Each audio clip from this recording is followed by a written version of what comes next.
శ్రీమాత్రే నమ. జయ గురు దత్తాత్రేయ నమ. ఈ వీడియోలో మనం కుంభరాశి వారికి డిసెంబర్ నెల మాస ఫలితాలు తెలుసుకునే ప్రయత్నంలో మరి కుంభరాశి వారికి ఈ నెలలో చాలా గ్రహాలు అనుకూలంగా మారడం జరుగుతుంది. దాన్ని జాగ్రత్తగా ఉపయోగించుకుంటే వీరికి ఉన్నటువంటి అన్ని సమస్యల నుంచి బయటపడడం జరుగుతూ ఉంటుంది. ముందుగా ఈ కుంభరాశి వారికి రాశి అందే రాహుగ్రహ సంచారం వల్ల చాలా పెద్ద పెద్ద ప్రయత్నాలు చేయడం జరుగుతూ ఉంటుంది.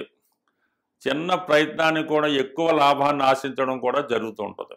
అలాగే ప్రతి వాళ్ళని తక్కువ అంచనా వేయడం ఈ రాహు ఈ రాశిలో ఉండడం వల్ల జరుగుతూ ఉంటుంది.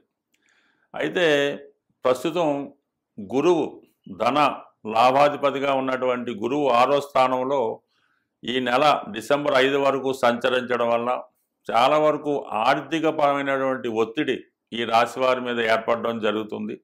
అలాగే రుణదాతల నుంచి విపరీతమైన ఒత్తిడి ఏర్పడుతూ ఉంటుంది. అయితే దీన్ని మీరు ధైర్యంగా ఎదుర్కోవడానికి కూడా చాలా సిద్ధంగా ఉంటారు. అయితే అనూహ్యంగా మీకు ఈ గురుగ్రహం ఎప్పుడైతే డిసెంబర్ 5వ తారీఖున వక్రగమనంలో మిథున రాశిలోకి ప్రవేశించాడో ఆటోమేటిక్గా మీకున్నటువంటి ఆర్థికపరమైన సమస్యలు వాటికి అవే పరిష్కారం అవ్వడం జరుగుతూ ఉంటుంది. అంటే గురువు వచ్చి మిమ్మల్ని మన కుంభరాశిని వీక్షించడం ఆటోమేటిక్గా మీ యొక్క ఆలోచన సరళ మారుతూ ఉంటుంది. ఏదో విధంగా ప్రయత్నం చేసే మీ ప్రయత్నాన్ని ఒక మార్గం ఒక గమ్యం ఏర్పడడం వల్ల కంపల్సరీగా మీ ప్రయత్నాలు సక్సెస్ అవుతాయి. అటు ఆర్థిక పరంగా ఉన్నవండి, ఉద్యోగపరంగా ఉన్నవండి, ఎటువంటి సమస్య అయినా ఒక పద్ధతిగా క్రమశిక్షణతో పూర్తి చేయడం వల్ల పెండింగ్లో ఉన్నటువంటి చాలా కార్యక్రమాలు ఈ డిసెంబర్ 5 తర్వాత పూర్తి అవ్వడం జరుగుతూ ఉంటుంది. అలాగే మీలో ఆలోచన విధానం మారుతూ ఉంటుంది.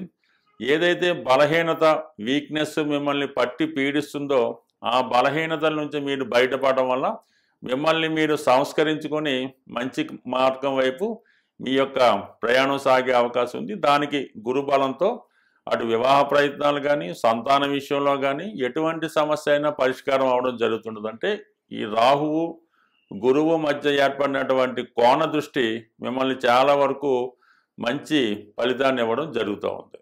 దాని తర్వాత ఏంటంటే ఈ నెల ప్రారంభంలో 3 గ్రహాలు దశమ స్థానంలో సంచరింది.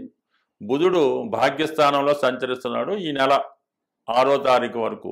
ఎస్పెషల్లీ బుధుడు ఈ డిసెంబర్ 6 తర్వాత దశమ స్థానంలోకి వచ్చి శత్రుస్థానంలో శత్రుగ్రహాలతో అక్కడ ఉన్నటువంటి కుజుడితో సుమారుగా 1-2 రోజులు కలియడం వల్ల వృత్తిలో చాలా విపరీతమైనటువంటి ఇబ్బందులు ఏర్పడడం జరుగుతుంది. తప్పనిసరిగా ఉద్యోగం మారటం కానీ ఉద్యోగపరంగా లోపాలు కానీ జరిగే అవకాశం ఉంది. ప్రస్తుతం కొంతమంది ఏంటంటే ప్రస్తుతం ఉన్నటువంటి ఉద్యోగాన్ని కానీ వ్యాపారాన్ని కానీ పక్కన పెట్టి వేరే ఆదాయ వనరులు ఎదుర్కోవడానికి సంపాదించడానికి ఇది అవకాశం ఉంటుంది. బట్ ఏదైనా బుధుడు మీకు ఈ డిసెంబర్ 6 తర్వాత ఉద్యోగపరంగా కొన్ని ఇబ్బందులను కలగజేస్తాడు. కొన్ని కొత్త మార్గాలను కూడా చూపించడం జరుగుతూ ఉంటుంది. ఎస్పెషల్లీ రవి దశమ స్థానంలో దిగ్బలుడై ఉండడం వల్ల వృత్తిలో చాలా స్ట్రిక్ట్గా చాలా నిజాయితీగా ఉంటారు. ఎంత గొప్పవాడినైనా లెక్క చేయకుండా మీ ప్రయత్నాలు మీరు ముందుకు వెళ్తుంటారు. దానివల్ల కొన్ని కొత్త విరోధాలు రావచ్చు. అయితే రాజకీయ రంగంలో కానీ సినిమా రంగంలో కానీ రియల్ ఎస్టేట్ రంగంలో ఉన్న వాళ్ళకి మీ యొక్క పట్టు సాధిస్తారు. వ్యాపార పరంగా మీకు అభివృద్ధి కలుగుతుంది. ప్రభుత్వ సహకారం కూడా లభించే అవకాశం ఉంది. ఎందుకంటే మనకి ఈ 15 తర్వాత రవి 11వ స్థానంలోకి వస్తున్నాడు. ఒక సప్తమాధిపతిగా లాభస్థానంలోకి రావడం వల్ల పార్ట్నర్స్ వల్ల జీవిత భాగస్వామి వల్ల అది రవి ప్రభుత్వానికి కారకుడు అవ్వడం వల్ల ప్రభుత్వ సహకారంతో ప్రభుత్వ లోన్లు ప్రయత్నం చేసినా రుణాలు ప్రయత్నం చేసినా రాజకీయ అధికారులు సహాయించినా కొత్తగా మీరు ఆదాయ వనరులు రావడం జరుగుతుంటుంది. అనూహ్యంగా మీరు బాగా ఫ్రీ అయిపోతుంటారు. ఎక్కడికి వెళ్ళినా కూడా మంచి గుర్తింపు అది రావడం ఉంటుంది. ఆర్థిక పరంగా అన్ని విధాలా మీకు ఎవరో ఒకరు సహకరించడం కూడా జరుగుతూ ఉంటుంది. ఎస్పెషల్లీ కుజుడు తృతీయ దశమాధిపతిగా కుజుడు డిసెంబర్ 7 వరకు దశమ స్థానంలో ఈ రియల్ ఎస్టేట్ రంగంలో ఉన్న వాళ్ళకి పోలీస్ డిపార్ట్మెంట్లో ఉన్న వారికి వివిధ వ్యాపారాలు చేస్తున్న వారికి అంటే ధైర్యంతో కూడుకున్న వ్యాపారాలు భూమి స్థిరాస్తి సంబంధించిన వాటికి చాలా వరకు అనుకూలత ఉంటుంది. ఎంత పెద్ద పనైనా వెంచర్ అయినా చాలా చిటికలో దాన్ని పరిష్కరించి దాన్ని చేకప్ చేయడం జరుగుతూ ఉంటుంది. అయితే 7 తర్వాత కుజుడు కూడా లాభస్థానంలోకి రావడం వల్ల అనూహ్యంగా మిత్రుల సహకారంతో, అన్నదమ్ముల సహకారంతో కొత్త వెంచర్లు ప్రారంభించడం కానీ, కొత్త పథకాలు వేయడం కానీ, అలాగే ఏదన్నా స్థిరాస్తి అమ్మడం వల్ల ధన సంపాదన రావడం వల్ల, అంటే ఎన్ని గ్రహాలు మీకు 11లోకి వస్తే అన్నీ మీకు లాభాన్ని ఇస్తూ ఉంటాయి. మరి డిసెంబర్ 20 తర్వాత శుక్రుడు కూడా లాభంలోకి రాబోతున్నాడు. చతుర్థ భాగ్యాధిపతిగా లాభస్థానంలోకి రావడం వల్ల మాతృ సౌఖ్యం లభిస్తూ ఉంటుంది, వాహన యోగం లభిస్తూ ఉంటుంది, అదృష్టం కలిసి వస్తుంది. సో ఏదైనా ఈ సమయంలో ఒక చోట స్థిరాస్తి అమ్మి వేరే చోట స్థిరాస్తి అమ్మడం, కొత్త కొత్త పెట్టుబడులు పెట్టడం, ఇవన్నీ కూడా సాధారణంగా జరుగుతుంటాయి ఈ రాశి వారికి. ఇవన్నీ అనుకూలంగా ఉన్నప్పుడు కూడా రాశిలో ఉన్నటువంటి రాహు కొన్ని అవకాశాలు వచ్చినా కూడా వదులుకోవడం జరుగుతూ ఉంటుంది. ప్రతి విషయాన్ని డౌట్ఫుల్గా చూడటం వల్ల కొంతమంది దూరం అయ్యే అవకాశం ఉంది. కాబట్టి ఏదైనా విషయాన్ని కూలంకషంగా పరిశీలించి మంచి చెడు తెలుసుకున్న తర్వాత మాత్రమే దాంట్లో నిర్ణయం తీసుకోవాలి తప్ప తొందరపడి ప్రతివాన్ని అనుమానించడం వల్ల జీవితంలో మీరే నష్టపోయే అవకాశం ఉంటుంది. కాబట్టి ఈ విషయాన్ని చాలా జాగ్రత్తగా గమనించండి.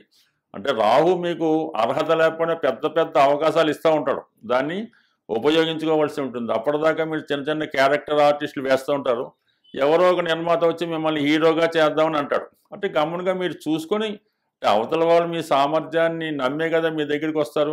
మీరు చేయలేమని దాన్ని వదులుకోవడం వల్ల ఏంటంటే మంచి అవకాశం వదులుకోవడం అవుతుంది. బట్ ఏదైనా పెద్ద అవకాశాలు వచ్చినప్పుడు మీకు డైరెక్షన్ కానీ ఒక సినిమాలో కానీ వచ్చినప్పుడు కంపల్సరీగా దాన్ని ఒప్పుకుంటే మిగతా గ్రహాలు సహకరిస్తాయి కాబట్టి మిమ్మల్ని మీరు రుజువు చేసుకోవచ్చు. అయితే ఇవన్నీ అనుకూలంగా ఉన్నప్పుడు కూడా 2వ స్థానంలో ఉన్నటువంటి శని భగవానుడు రుజు మార్గంలోకి రావడం వల్ల తప్పనిసరిగా మీరు వృత్తిరీత్యా కుటుంబానికి దూరంగా వెళ్ళవలసి ఉంటుంది.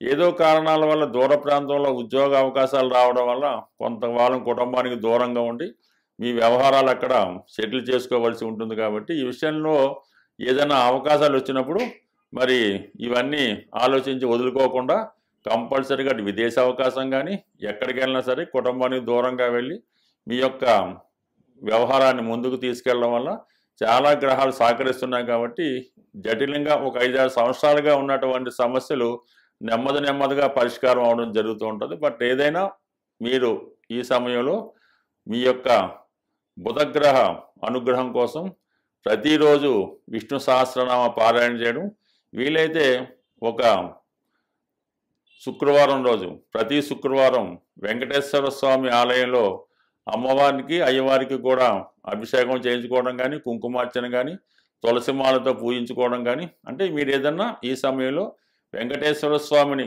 ప్రతినిత్యం ఆరాధించడం వల్ల, గోవిందనామాయిలు వినటం కానీ, విష్ణు సహస్రనామం చదవడం వల్ల చాలా సమస్యలకి మీకు పరిష్కారం దొరుకుతుంది. స్వస్తి. శ్రీమాత్రే నమః. మన జాతకం ఎంత అనుకూలంగా ఉన్నా జరుగుతున్నటువంటి దశలు కానీ గోచారం కానీ అనుకూలంగా ఉన్నప్పటికీ కూడా కొన్ని ముఖ్యమైనటువంటి పనులు, అంటే ఆ కుటుంబంలో పిల్లలకి ఉద్యోగాలు రాకపోవడం, వివాహం జరగకపోవడం, ఎంత కష్టపడినా అప్పులు పెరిగిపోవడం, ఇవి జరుగుతూ ఉంటాయి.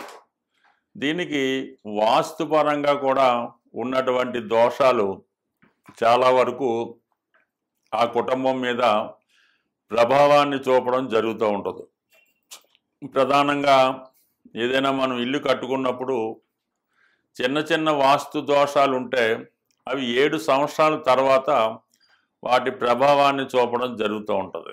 మేజర్ దోషాలు లాంటి ఏమైనా నైరుతి దోషాలు అలాంటివి ఉంటే ఇల్లు కట్టిన 6 నెలల తర్వాతే వాటి ప్రభావాన్ని చూపడం జరుగుతూ ఉంటుంది. సో ఏదైనా మనకి ఈ దీర్ఘకాలిక సమస్యలు పరిష్కారం అవడం లేదనుకున్నప్పుడు కంప్లీట్గా వాస్తుపరంగా ఉన్నటువంటి దోషాలు కూడా సరి చేసుకుంటే ఈ ప్రధానమైనటువంటి సమస్యలు పరిష్కారం అవుతుంటాయి. ముఖ్యంగా సాధారణంగా చిన్న సమస్యగానే కనబడుతుంటుంది. ఈ గృహంలో వాయువ్య దోషం ఉండడం వల్ల, అంటే వాయువు మూసి ఉండడం, వాయువులో టాయిలెట్లు, వాయువులో బరువులు పెట్టడం, ఇవి పెట్టడం వల్ల ఎవరైతే వ్యాపార పరంగా చేస్తున్నారో వాళ్ళు వ్యాపారం నెమ్మదిగా దివాలా తీయడం, అప్పులు పెరిగిపోవడం, ఎవరినైతే నమ్మి మీరు మీ వ్యాపారంలో మీ చేదోడు వాదోడుగా ఉంటారని పెట్టుకుంటారో, అది తమ్ముడు అవ్వచ్చు, బామ్మర్ది అవ్వచ్చు, ఇంకోటి అవ్వచ్చు, వాడు నెమ్మదిగా వాడి చేతివాటాన్ని ప్రదర్శించి మరి మీ యొక్క వ్యాపారంలో ధనాన్ని మళ్లించడం కానీ, ఈ విధంగా వాడు బాగుపడుతూ మిమ్మల్ని నాశనం చేయడం కూడా జరుగుతూ ఉంటుంది. ఇదంతటికీ కూడా వాయువ్య దోషం కారణమవుతూ ఉంటుంది. అలాగే ఉద్యోగస్తులు కూడా చాలా వరకు లంచాలు తీసుకొని పట్టుబడడం, జైలు పాలవడం కూడా ఈ వాయువ్య దోషం వల్ల అవకాశం ఉంటుంది. చాలా వరకు ఆ కుటుంబంలో మనసు స్థిమితం లేని మానసిక వికలాంగులు కానీ, అలాగే ఇంటి మీద శ్రద్ధ లేకుండా గాలికి తిరుగుతున్నట్టు ఉన్న అది వాయువు దోషంగానే భావించి ఈ వాయువ్య దోషాన్ని సరిచేసుకోవడం వల్ల అటు వ్యాపారం పుంజుకుంటుంది, కుటుంబంలో ఏ పని పాట లేకుండా ఉన్నవాళ్ళు పని మీద శ్రద్ధ పెంచుకుంటారు.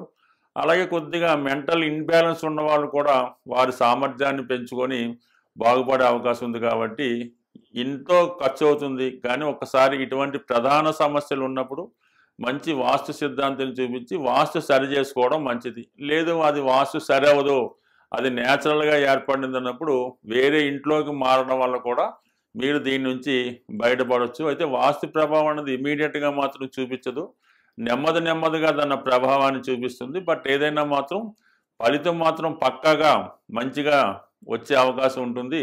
అందువలన ఎంత గోచారం బాగున్నా, జాతకం బాగున్నా, వ్యాపార పరంగా నష్టాలు, నిరుద్యోగ సమస్యలు ఉంటే కంపల్సరిగా ఈ వాయువు దోష ప్రభావం అక్కడ ఉందనే చెప్పచ్చు. ఏ కుటుంబంలో అంటే ఏ గృహంలో వాయువు దోషం ఉంటుందో అక్కడ ఆగ్నేయ దోషం ఉంటుంది. ఈ ఆగ్నేయ దోషం వల్ల ఏంటంటే స్త్రీలు ఎక్కువగా చెప్పిన మాట వినకపోవడం, అమ్మాయిలకి పెళ్ళిళ్ళు అవ్వకపోవడం, భర్తకి వ్యసనాలు ఇవన్నీ జరిగే అవకాశం ఉంది. కాబట్టి ఎక్కువగా వాస్తును కూడా సరి చేసుకుంటే జీవితం కూడా సెటిల్ అయ్యే అవకాశం ఉంటుంది. బట్ చిన్నగా వాస్తుకి అయితే పెద్దగా ఏం పరిహారాలు ఉండవు, పరిహారమైనా పెద్దగా పనిచేయదు.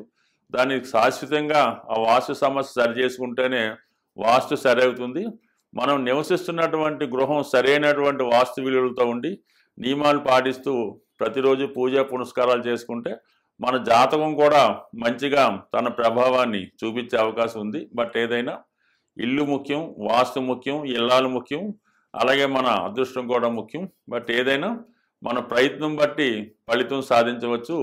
ఏదైనా నమ్మిన వాళ్ళకి నమ్మనంత, నమ్మకపోయిన వాడికి ఏ ఇబ్బంది ఉండదు. బట్ ఏదైనా జీవితంలో బాగుపడాలి అనుకున్న వాళ్ళు దీన్ని ఒక్కసారి సరి చేసుకుంటే 100% మీ జీవితాల్లో మార్పు అన్నది తప్పక వస్తుంది. స్వస్తి.